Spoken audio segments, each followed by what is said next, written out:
Saudações pessoal, venho resolver o exame de Química 2023 da UPI, ok? Vamos à primeira questão. 1. Ao longo dos anos, vários foram os colaboradores para o modelo atômico atual, entre eles Dalton, Thomson, Rutherford e Bohr. Indique o cientista responsável por cada uma destas teorias, respectivamente. 1. O átomo é comparado a uma bola de bilhar, uma esfera maciça, homogênea, indivisível, indestrutível e eletricamente neutra.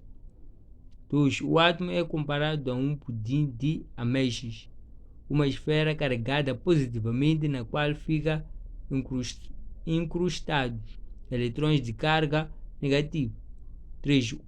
Átomo em que os eletrões se organizam na forma de camadas ao redor do núcleo. 4. Átomo que apresenta um núcleo carregado positivamente e ao seu redor giram eletrões com carga negativa. Ok? Então, já colocaram os temas para nós aqui, teoria atômica e estrutura da matéria. Ok? Então, para quem leu, acerca desse tema, já sabe como é que estão organizados. Então, a opção correta é A. Dalton, Thomson, Bohr e Rutherford. Ok? Então, indo para o número 2 diz: tendo em conta os modelos atômicos e o conjunto de afirmações abaixo, indique a alternativa que corresponde cronologicamente à evolução do modelo atômico. Okay? Temos 1.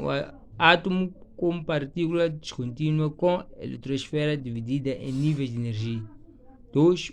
Átomo como partícula maciça indivisível e indestrutível. 3. Átomo como modelo probabilístico sem precisão espacial na localização do eletrão. 4. Átomo como partícula maciça com carga positiva incrustada de eletrões.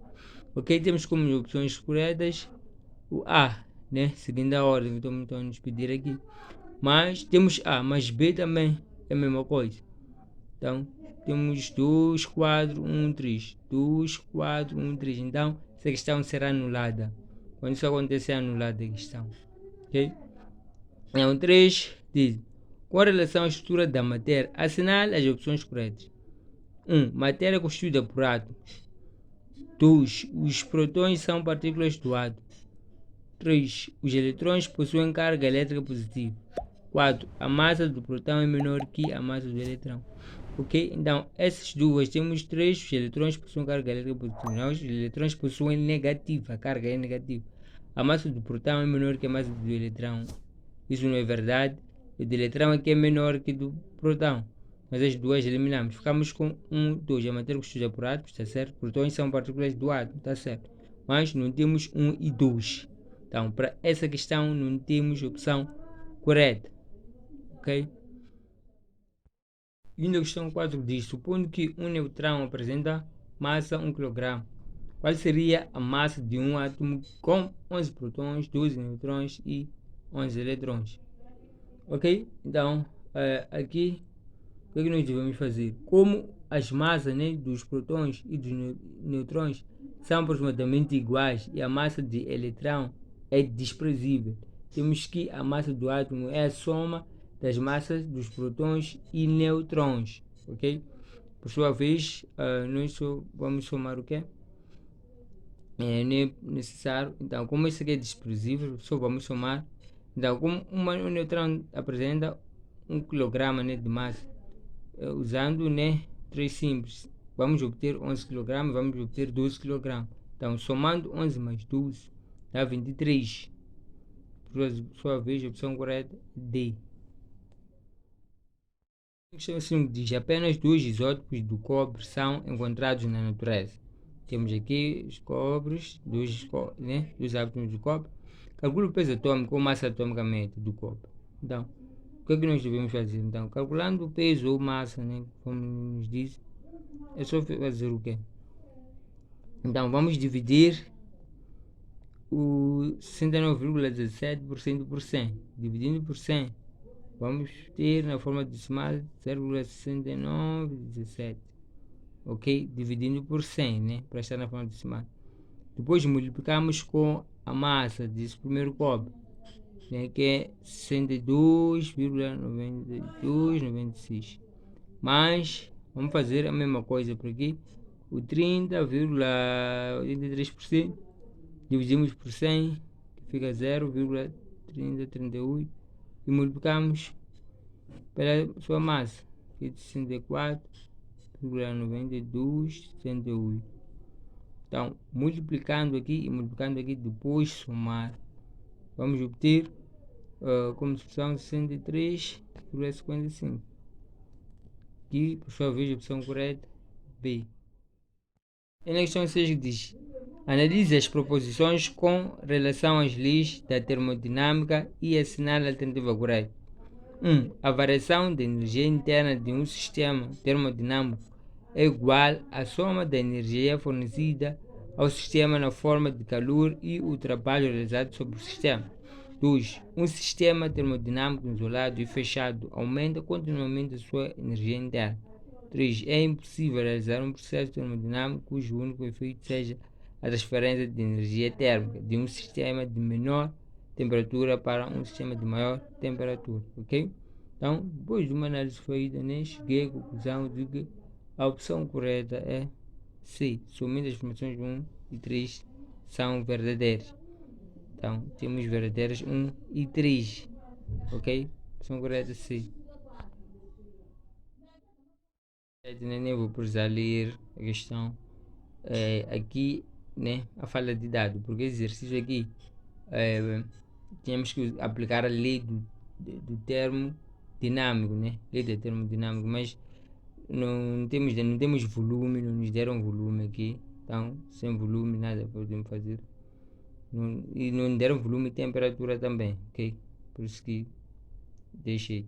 Ok, então indo à questão número 8, que diz: considerando as transformações a que é submetida uma amostra de água sem que ocorra variação da pressão externa, pode-se afirmar que, ok? Então nós queremos a opção correta. Então, está errado. Dizem as transformações 3 e 4 são isotérmicas, enquanto a isotérmica apenas é o 4. O 4 é que é o processo isotérmico. Depois B, as transformações 1 e 3 são endotérmicas, ok? Então, errada também, as transformações 1 e 3 são exotérmicas. 1 e 3 são esses, são exotérmicas, não endotérmicas, ok? Pois C é errada também, porque a quantidade de energia liberada em 1 não é igual à quantidade liberada em 3, porque são transformações iguais e nem são uma oposta à outra, né? Como ocorrem em 1 e 2, 3 e 4, né? 1 e 2, 3 e 4, ok? Então D que está certo, a quantidade de energia liberada em 1 é igual à quantidade absorvida em 2, ok? Então ficamos com D. O 9 diz: existem reações químicas que ocorrem com a liberação ou absorção de energia sob a forma de calor, denominadas respectivamente como exotérmicas e endotérmicas. Observe o gráfico a seguir e assinale a alternativa correta, ok? Então, depois de uma análise feita, depois de uma análise, né, cheguei à conclusão de que, primeiro, o gráfico é de uma reação exotérmica, porque a entalpia dos reagentes apresenta maior valor que a entalpia dos produtos, ok? Então, é por isso que ficou com a opção P, gráfico apresenta uma reação exotérmica. 10 que diz: o óxido de cálcio pode ser obtido a partir da combustão do cálcio metálico de acordo com a equação, ok? Temos aqui essa equação. Considere que a formação do óxido de cálcio é espontânea e que para a reação acima, ok? Determine o valor da temperatura em Kelvin para que essa reação deixe de ser espontânea, ok? Então, calculando aqui, então o que é que nós devemos fazer? Então, como primeiro passo, né, vamos converter a unidade em joules, né? Desculpa, vamos converter a unidade de joule para quilojoule, né? de variação do S aqui. Então, está em Joule, então vamos converter para aquele Joule, conforme temos a versão de hidrogênio aqui. Ok? Então, para tal, é só dividir por 1000, né? Só pegar esse valor, dividir por 1000. Desculpe, aqui é 240. Então aqui vamos ter 0,34, né? Menos, né? Esquecer o sinal aqui. Ok? Então, este foi o nosso primeiro passo. Então vamos ter como segundo passo. O que é que vamos fazer? Determinação da fórmula, né, de energia livre em Gigs. Ok? Então, a fórmula para o cálculo de energia livre de Gigs utiliza a variação de entropia, variação de entalpia e temperatura. Neste caso, a fórmula que vamos usar para calcular o Gig é esta: variação de entalpia menos T vezes que é a temperatura, variação do S, né? Então, porém, para que a reação, né, não seja espontânea, a variação de Gig deve ser maior que zero. Nessas condições, aqui tem que ser maior que zero, para que não seja espontâneo. Ok? Então, o terceiro passo já é só calcular variação de Gig. Vamos chegar a menos 800, já nos deram aqui, menos, nós queremos temperatura, né? Então vamos manter o T. Então daqui, o que é que nós vamos fazer? Então, se eu coloquei maior que zero, significa que vou substituir por maior que zero, né? Para calcular a temperatura. Então, vezes menos 0,24 tem que ser maior que zero. Ok? Então, é de retirar essa parte. Peço perdão. Então, vamos ter menos 800, menos vezes menos, mais T vezes 0,24 maior que zero. Passando o 800 para outro membro, ficar positivo, T vai ser maior que 0,24, isso dá aproximadamente 3,33. Então, neste caso, podemos observar que a opção correta é D. Ok? A opção correta é D. Questão 11 diz: observe a equação termoquímica a seguir e marque a alternativa correta. Temos aqui a reação. Então dizem que, ok, então a equação representa uma reação de combustão incompleta, não pode ser incompleta, tem que ser incompleta. Aqui tinha que ser menor que carbono, mas temos dióxido de carbono. B, a equação indica que a reação, quando ocorre, absorve o calor. Então, aqui para absorver o calor tinha que ser maior que zero, variação de entalpia, que é endotérmico. Então não pode. O oxigênio é o combustível dessa reação endotérmica. Então, não, aqui não é. Nós sabemos que o oxigênio funciona como comburente. Então, não. E D, a equação indica que uma mole de metano, ao reagir, libera 889,5 kJ. Libera sim. Então, por que libera? Quando uma reação a reação exotérmica é menor que zero, dá um número negativo, né? Então, se é número negativo, então vai liberar, ok? Então, por isso que a opção correta é D. E na questão 12 diz: a concentração de ácido clorídrico em quantidade de matéria na solução resultante da mistura de 20 ml de uma solução de 2,0 mol por litro elevado a menos 1 com 80 ml de uma solução de 4,0 mol por litro elevado a menos 1 desse soluto e água suficiente para completar 1 litro é. Ok? Então aqui querem a concentração, neste caso seria a concentração final. Vamos usar a forma de diluição, neste caso é a solução 1 vezes volume 1 mais concentração 2 vezes volume 2 para a concentração final vezes volume final. Então, concentração 1, vamos usar o 20 ml. Ok? Então, o 20 ml tem que estar em litro, né? Como já nas opções temos litro. Temos que dividir por 1000 para que esteja em litro.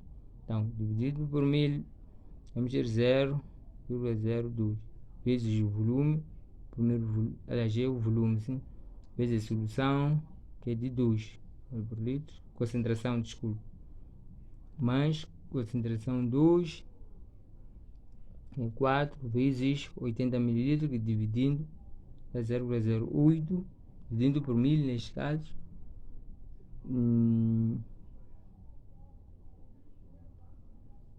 Ok, mais igual. Então, a concentração final é o que nós queremos, vezes o volume final. O volume final, neste caso, que é de 1. Ok? Então, daqui, só calcular 0,02 vezes 2 dá 0,04 mais 4 vezes 0,08 é 0,32 igual a concentração final vezes 1. Então, somando aqui, vamos obter 0,36 igual a concentração final. Concentração final vezes 1 dá concentração final, não dá nada.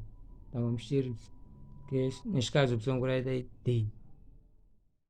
Na questão 13, diz o seguinte: o soro fisiológico é uma solução aquosa de cloreto de sódio, geralmente utilizada para higienização ocular, nasal, de ferimentos e de lentes de contato. A sua concentração é de 0,90% em massa e densidade igual a 1 grama por mililitro. Qual a massa de cloreto de sódio em gramas deverá ser adicionada à água para preparar 500 ml desse soro? Ok? Então, aqui onde vem a concentração é de 0,90% em massa. Isso quer dizer o quê? Que 0,9 gramas de sal dá para 100 gramas de solução. Ok? Então, isso aqui é a mesma coisa que dizer isso. Então, aqui onde vem a densidade é igual a 1 grama por mililitro. Significa o quê? Que 1 grama está para o mililitro. Ok? Então, se 1 grama está para 1 mililitro, então 100 gramas vai estar para 100 mililitros. Ok? Então, neste caso, depois vamos usar a segunda relação: 0,9 gramas de sal está para, então, 100 gramas está para 100 mililitros, né? Então vamos colocar 100 mililitros. Ok? Depois X está para quantos? Aliás, 500 mililitros está para quantos gramas de sal, né? Ok? Eu aqui no exercício no espelho. Então, daqui se fazer 2.000 gramas de sistema, neste caso, meter X a multiplicar com 100, ser igual a 0,9 vezes 500, e por sua vez, X vai ser igual a 0,9 vezes 500, dividido por 100, simplificando 0, igual a 0,9 vezes 5, que vai dar 4,5. Neste caso, a opção correta é C. Os frascos ilustrados abaixo contêm soluções saturadas de cloreto de sódio, sal de cozinha. Podemos afirmar aqui, ok? Então eles já nos dizem que os frascos ilustrados abaixo contêm soluções saturadas de cloreto de sódio, ok? Então, neste caso, o que quer dizer, né? C, analisando C, as soluções dos frascos 1 e 2 possuem igual concentração. Então, ambas as soluções estão saturadas, o que significa que as suas concentrações são iguais e que nenhuma quantidade de soluto que for adicionada a elas dissolver-se-á, né? Pois essa é a máxima quantidade possível. Tudo que for adicionado transforma-se-á em precipitado. Neste caso, opção correta C. A 42 graus Celsius, a solubilidade de certo sal é de 15 gramas para 100 gramas de água. Assinale a alternativa que indica corretamente a solução que será formada nessa temperatura se adicionarmos 30 gramas desse sal em 200 gramas de água e agitarmos convenientemente. Ok? Então, vamos analisar antes de indicar a alternativa correta. Então, já dizem como o coeficiente desse sal é de 15 gramas para 100 gramas, né? Então, é o coeficiente. Temos que saber que é o coeficiente de solubilidade, neste caso, né? 15 gramas está para 100 gramas de água, 42 graus Celsius. Então, se dobrarmos a quantidade de água, indo de 100 para 200, né? O coeficiente de solubilidade do sal também dobrará, indo para 30 gramas. Por isso, todo o sal será dissolvido e a solução ficará saturada. Então, nessas condições, a solução correta é B. E na questão 16 que diz, ao acrescentar 652,5 gramas de nitrato de sódio a 750 gramas de água a 20 graus Celsius, obtém-se uma solução saturada de sal. Encontre a solubilidade do nitrato de sódio em 100 gramas de água nessa temperatura. Ok? Aqui já dizem, né? Muito simples. Já nos dizem que ao acrescentar 652,5 gramas de nitrato de sódio a 750 gramas de água, ok? A 20 graus Celsius. Obtém-se uma solução saturada de sal. Encontra a solubilidade de nitrato. Então, querem a solubilidade de nitrato de sódio em 100 gramas. Então, com isso, vamos usar 3 simples. Então, usando 3 simples, vamos fazer o quê? Então, já dizem que 652,5 gramas de nitrato a 700, está para 750 gramas de água. H2O. Aqui é de nitrato. Então, o que é que nos pede? Então, no exercício, já temos 100 gramas de água, que está aqui. Então, queremos a solubilidade de nitrato nessa temperatura, ok? Daqui, só fazer o dos meios, agora para o extremo. X vai mudar com 150, igual 652,5, vamos multiplicar com 100 gramas. X vai ser igual a 152,5 vezes 100 dividido por 150. Isso vai dar 87 gramas. As condições de opção correta B. E na questão 19 diz, a curva de solubilidade da substância nitrato de potássio dissolvida em 100 gramas de água em função da temperatura é mostrada abaixo. Se tivermos 40 gramas de água a 50 graus Celsius, qual será a massa de nitrato de potássio dissolvido? Ok? Então, o que é que nós devemos saber aqui? Para determinar a massa, né, em gramas de nitrato de potássio que pode ser dissolvida em 100 gramas de água, devemos inicialmente tracejar uma linha a partir da temperatura 50 graus no eixo do X até atingir a curva. Né? Em seguida, devemos tracejar uma linha no eixo do Y até a solubilidade presente. Ok? Então, 50 gramas aqui é aqui no meio de 40 e... Aliás, 50 graus Celsius está aqui no meio de 40 e 60, conforme eu estava a dizer. Então, se eu faço isso, chego aqui e vou até mais ou menos aqui. Aqui talvez temos uns 80 e alguma coisa aqui, próximo de 100. Ok? Então, neste caso, como a marca, né, como a marca zero da solubilidade nesse gráfico é dada mais acima, então, a massa de soluto dissolvida por 100 gramas de água é de aproximadamente 84, como eu estava a dizer. Então, temos que usar 84, né? Quando temos 50 graus Celsius, vamos ter mais ou menos 84, 85 por aí. Mas vamos tentar por 84. Ok? Então, neste caso, vamos usando a regra 3 simples, né? Vamos ter 100 gramas de água, 100 gramas de H2O está para 84 gramas de nitrato de potássio. Ok? Então, temos aqui que 40 gramas, que esse já é dado aqui no exercício, está para quanto? Está para X, porque é o que nós queremos saber. Quando temos 100 gramas, temos 84 de nitrato, ok? Então, com 40, vamos ter quantos de nitrato? É por aí, 100 é este 100 da água que já nos dão 100 da água, que é este aqui. Ok, fazendo os outros meios, para os extremos, vamos ter x multiplicado 100 igual a 40 vezes 84. X vai ser igual a 40 vezes 84 por 100. E isso vai nos dar 33,6 gramas de nitrato de potássio. Por sua vez, vamos ter uma opção correta C.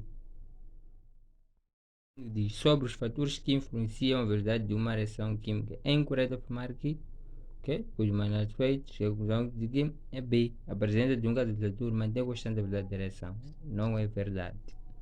Ok, e na questão 21 diz: a cena alternativa aqui apresenta agentes que tendem a aumentar a velocidade de uma reação. Ok, então depois de uma análise feita, aqui 21, cheguei à conclusão que correta é esta: calor, maior superfície de contato entre os agentes catalisadores. A questão 22 diz: o dióxido de carbono é um gás formado pela reação entre os gases monóxido de carbono e oxigênio, conforme a equação química. Sabendo-se que em 5 minutos de reação foram consumidos 2,5 mol de monóxido de carbono. Qual é a taxa de desenvolvimento da reação de acordo com o consumo de oxigênio? Ok? Então, querem saber qual é a taxa de desenvolvimento da reação de acordo com o consumo de oxigênio. Então, neste caso, temos que notar aqui pela reação que temos uma mol, né, de monóxido de carbono está para 1 sobre 2 1 sobre 2 mol de oxigênio, né? Como estamos a ver esse oxigênio aqui, para formar uma mol de dióxido de carbono. Forma uma mol de dióxido de carbono. Ok, então a quantidade dada no iniciado reverse a monóxido de carbono, mas a resposta deve ser em termos de oxigênio, né? Para isso devemos realizar usando aquela regra que nós todos conhecemos de 3 simples, né? Aqui por sua vez vamos ter uma mol do gás de monóxido de carbono está para 1 sobre 2 mol de oxigênio.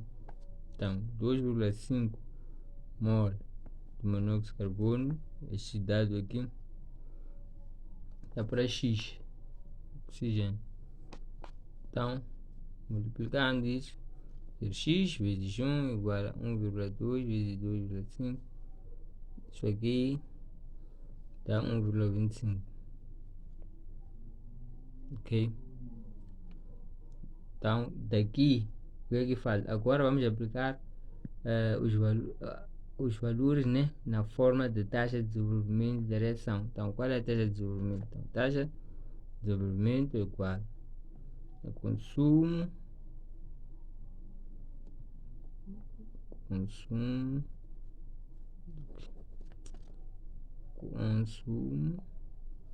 sobre tempo. Consumo de oxigênio neste caso. Neste caso é de 1,25 sobre o tempo, que é 5 minutos. Isso vai dar 0,25 mol por minuto. Por sua vez, temos A. E na questão 3 diz: uma substância A sofre decomposição e transforma-se na substância B. Observe o desenvolvimento dessa reação na imagem abaixo. A respeito da velocidade da reação, posso afirmar, ok? Então, neste caso, para podermos obter, né, a questão correta, o que é que nós vamos fazer? Taxa de decomposição de substância A pode ser calculada pela fórmula. Então, escrever. Então, podemos usar essa fórmula aqui, onde aqui temos variação da quantidade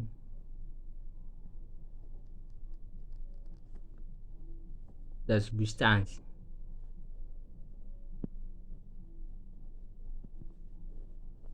Aqui sobre variação do tempo. Ok, então vamos calcular a rapidez da reação em termos de substância entre os intervalos. Então vamos começar com o intervalo de 0 até 15, né? Como temos aqui, temos de 0 a 15, temos de 15 a 30. Vamos começar com 0 até 15. Então a taxa vai ser dada por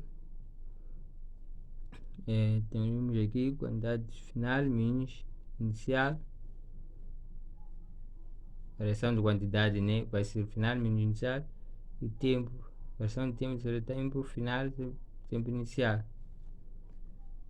Então vamos ter o que? Então aqui temos de 0 a 15, de 0 até 15, que é de 0 até 15 o tempo, né?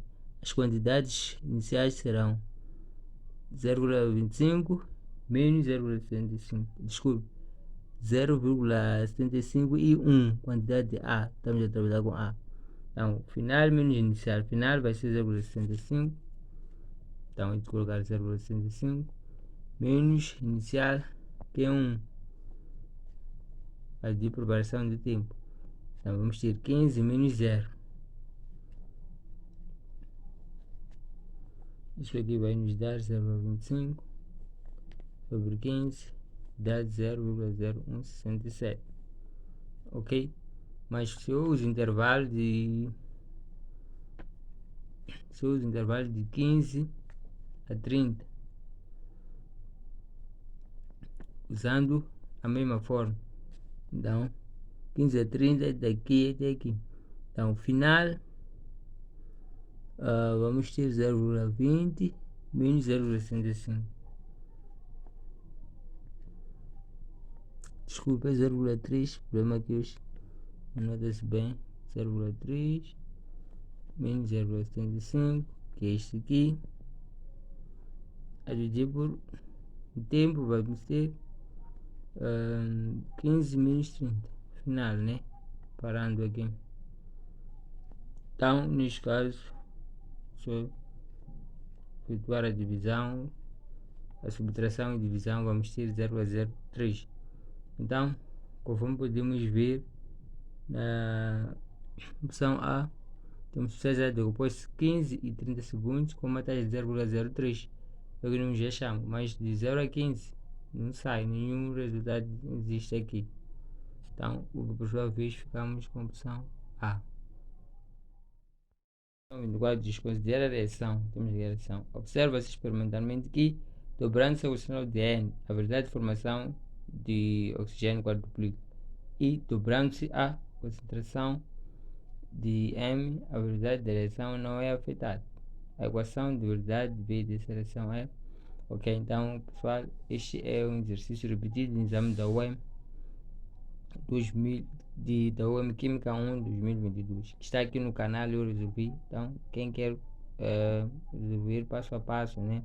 Elas querem ver a resolução passo a passo sobre visualizar o vídeo Química 1 2022, está aqui no canal. Primeiro, segundo e terceiro exercício, né? Então, nos casos, são corretos é B. Okay. Na questão 25, diz: um equilíbrio envolvido na formação da chuva ácida é representado pela equação. Vamos ver a equação. Em um recipiente de 1 litro foram misturados 6 moles de dióxido de carbono, 6 moles de dióxido de enxofre e 5 moles de dióxido, 5 moles de oxigênio. Depois de algum tempo, o sistema atingiu o equilíbrio e o número de moles do trióxido de enxofre medido foi de 4. O valor aproximado da constante de equilíbrio é... Ok, então temos aqui uma tabela, né? Onde aqui temos equação química balanceada, aqui ficam quantidades iniciais, aqui temos quantidade que reage e que se forma, aqui temos quantidade já no equilíbrio. É o que nós queremos no equilíbrio para poder calcular a constante de equilíbrio KC. Então as quantidades iniciais que nos forneceram foram o seguinte: 6 moles de dióxido de enxofre, que é aqui, 5 moles de oxigênio, mas a quantidade inicial de trióxido de enxofre não deram, então é 0. Sempre, se não dão aqui nas quantidades iniciais, substitua por 0. Ok? Então, depois deram aqui o número Pois disseram, depois de algum tempo, o sistema atingiu o equilíbrio. O número de moles de hidróxido de enxofre foi medido. De enxofre medido foi 4. Então, depois né, de algum tempo, né, dizem que o sistema atingiu o equilíbrio. Então, este ficou com 4 no equilíbrio. Então, nós sabemos que para podermos ter a quantidade de hidróxido de enxofre no equilíbrio, temos que somar a quantidade inicial e a quantidade de reais. Então, significa que se somaram com 4 para poder dar esse 4. Então, para podermos achar do oxigênio, aqui vamos usar 3 simples.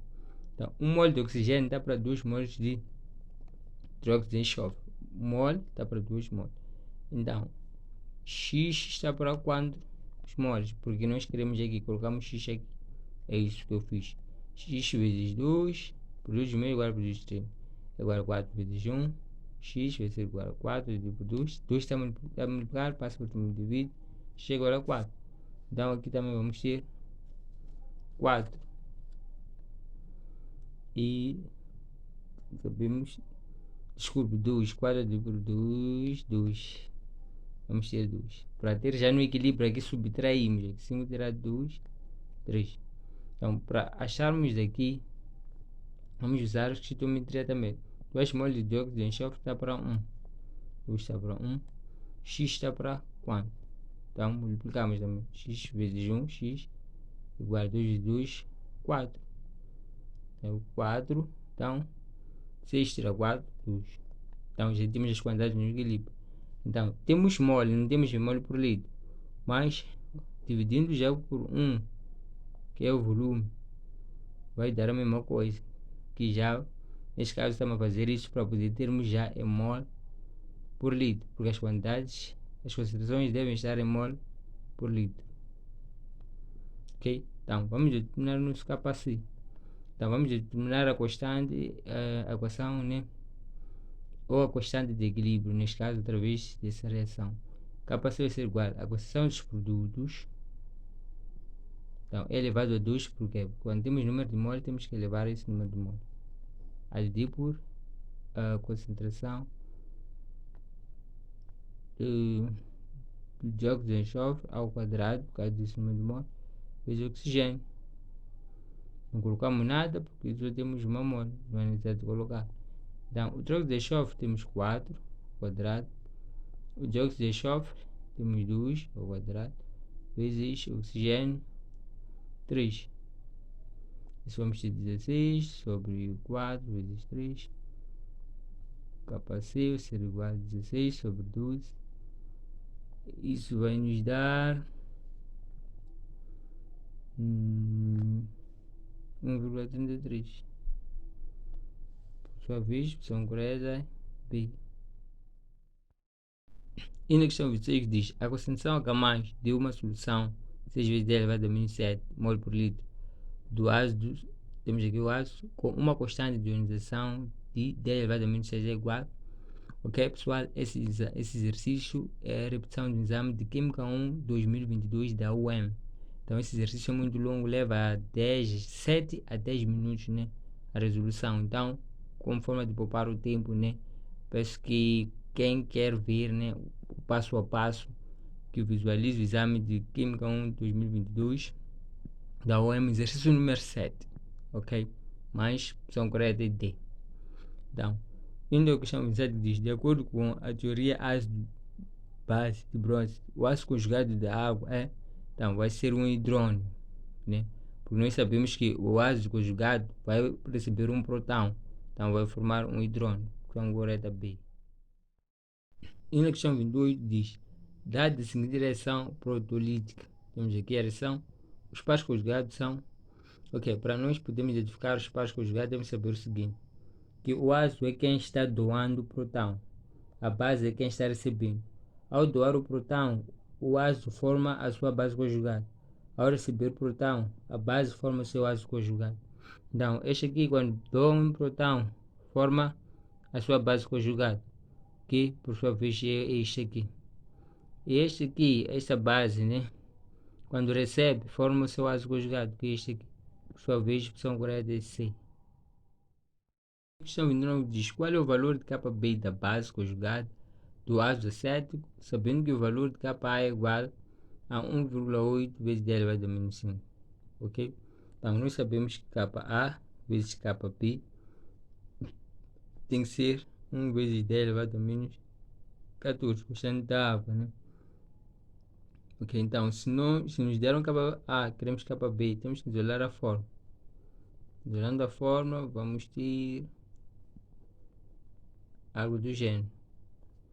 Então, e por sua vez, Ka é 1,8 vezes 10 elevado a menos 5. 1 a dividir por 1,8 é a primeira coisa que nós devemos fazer. É 0,5555. E aqui, 10 elevado a menos 14. Este está a dividir, quando passa para o numerador, soma. Mantemos a base neste caso, né? Somamos, subtraímos o expoente. Então vai ficar assim. 0,55 vezes 10 elevado a menos 9. Ok? Então, daqui o que nós vamos fazer? Vou acrescentar vírgula aqui no meio. E ao aumentar o vírgula, o expoente aumenta. Vamos ter algo do gênero. E por sua vez, ter como opção correta, C. Diz o grau de ionização do ácido acético numa solução aquosa, cuja constante de ionização é 1,8 vezes 10 elevado a menos 5 molares. Então, quero o grau de ionização. Ok? Então, temos aqui a fórmula, constante de ionização igual a grau de ionização ao quadrado vezes concentração. Então, como nós queremos grau de ionização, primeiro vamos passar a concentração para o segundo membro, passa a dividir, vamos transformar esses dois transformações numa raiz, fica assim.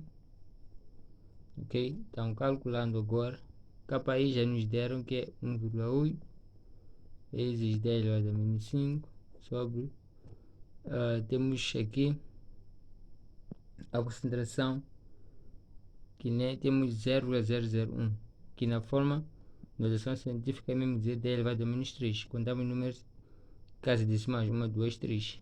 Colocamos 10, depois contamos 3 casas e colocamos negativo por causa de casas. Ok? Então, raiz, né? Então, 1,8 vezes 10 elevado a menos 5 mais 3. Mantemos a base, subtraímos os expoentes, fica assim. E daqui, de 10 elevado a menos 2, raiz de 1,8, vamos ter 1,34. E esse menos 10 elevado a menos 2, vamos dividir por o índice, que é 2, dá 10 elevado a menos 1. Por sua vez, opção correta, T. 31 diz a solubilidade do sulfato de chumbo 2, aqui está, em água a 18 graus Celsius é de 0,041 gramas por litro. A constante do produto de solubilidade de sulfato de chumbo a 18 graus Celsius é, ok? Então, a primeira coisa, vamos escrever a equação de ionização deste composto. Por sua vez, vamos ter chumbo, aqui é SO4 menos, ok? Então, este aqui vai ser solubilidade e este também. E sabemos que o produto de solubilidade Kp é dado por concentração dos produtos aqui. Ok? E por sua vez, sabemos que KPS, então, essas concentrações temos como solubilidade. Substituímos por S, que é solubilidade. Aqui vai dar S ao quadrado. Mas, se formos a ver, temos aqui 0,041 gramas por litro. Então, tem que estar por mol. Então, o que é que nós devemos fazer? Temos que calcular a massa molar de sulfato de fósforo. Então, por sua vez, já nos deram as massas. Então, vamos ter 207 de chumbo a somar com 32 de enxofre mais 16 vezes 4. Vezes 4, porque como tem 4 átomos de oxigênio, temos que multiplicar. Então, daqui somamos, dá 239 mais aqui 64, aqui tudo vai dar 303. Ok? Então, calculando já o número de moles igual a massa sobre massa molecular. Então, a massa, esta massa que nós vamos usar, essa de 0,041 sobre 303. O número de mole. Então, temos que dividindo isso, vamos ter 0,000353. Ok? Então, já está em mole por litro automaticamente. Então, podemos vir calcular o produto, que é S ao quadrado. Então, este aqui representa o S. Então, vamos colocar 0,0000353 ao quadrado, que isso, por sua vez, vai dar 1,8 vezes 10 elevado a menos 8. Ok? Que a opção correta é A. E na questão 32 diz: considera a equação que representa uma reação de oxirredução. Determina respectivamente a substância oxidada e a reduzida. Ok? Então, esta questão também é repetição do exame de Química 1 2022. Então, mas ok, aqui, quem quer ver passo a passo na explicação, pode ver aquele exame de Química 1 2022 aqui no canal. Então, ok, detalhando aqui, o hidrogênio tem mais 1, o oxigênio menos 2. Então, de menos 2 para quando uma substância não é elementar é 0 NOx. De menos 2 até 0 aumentou. O fluor é 0, é claro que vai aumentar até aqui. De 0, desculpa, aqui vai diminuir para 0, aqui vai dar o hidrogênio é mais 1. Calculando x mais 1 igual a 0, passando 1 para o segundo fica menos 1, então vai ser menos 1. 0 para menos 1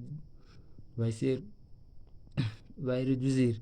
Então, a oxidação é reduzida, então a água, neste caso aqui é oxidada, esta aqui é que é reduzida. Opção correta A.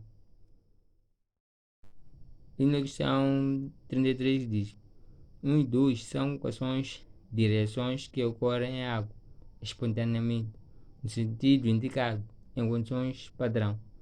Temos aqui reações. Analisando as reações isoladamente ou em conjunto, pode-se afirmar que em condições padrão, então, temos como opção correta 33 D. Zn deve reduzir espontaneamente. Então, vai passar, temos aqui 2, passa para 0. Então, reduz espontaneamente. Opção correta D. Questão 34 diz: numa pilha normalmente encontrada nos supermercados, o polo negativo é constituído pelo revestimento externo do zinco. A semi-reação que permite ao zinco funcionar como polo negativo é, então, neste caso é B. Então, ele vai funcionar como polo negativo, conforme nós vimos aqui. Esse 2 significa que ele perdeu menos eletrões. Ok? Então, por isso a questão correta será P. E na questão 35 diz: a 25 graus Celsius, a força eletromotriz da seguinte célula eletroquímica é de 0,45. Sendo o potencial de eletródo do calomelano nas condições padrão igual a 0,28 e o valor numérico da exceção dos íons gamais. Assinale a opção com o valor aproximado do pH de solução. Ok, pessoal, exercício também é muito longo. Tem exercícios que vão faltar aqui nesse exame, né? Porque a pessoa que me deu o exame falta a última parte, de 38 até 42. Então, eu vou juntar com aquele exame. Ok, mas já calculei que dá 2,9, mas vou trazer os cálculos no outro vídeo. E na questão 36 diz: das afirmações abaixo, a única correta é que os carbonos nem sempre contêm átomos de carbono. Os compostos orgânicos nem sempre contêm átomos de carbono. É mentira, sempre tem que conter por um carbono lá. P. O átomo de carbono só pode hibridizar na forma sp. Errado. O átomo de carbono pode ligar-se tanto a metal como a não metal. Ok, está correto. Então, o carbono é um elemento de transição. Não, o carbono é um elemento, não é de transição, é representativo. Questão correta, sim. E na questão 17 diz, na química orgânica, os compostos são reconhecidos pelas cadeias formadas por carbono e hidrogênio. Entretanto, outros elementos podem fazer parte da estrutura química desses compostos, como o oxigênio.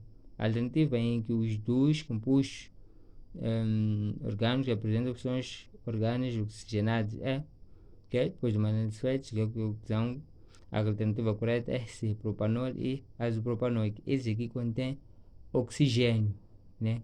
Então, esses que querem saber, compostos oxigenados, esses contêm oxigênio, o resto das alternativas não contém oxigênio. Ou um contém, outro não contém. A opção correta é C. Então, pessoal, conforme estamos a ver, estou a terminar no exercício número 37. Exercício, falta a última parte, né? A pessoa que deu o exame não deu tudo, o exame completo. Então, no dia que eu receber, né, a parte que falta, vou criar mais um vídeo e enviar.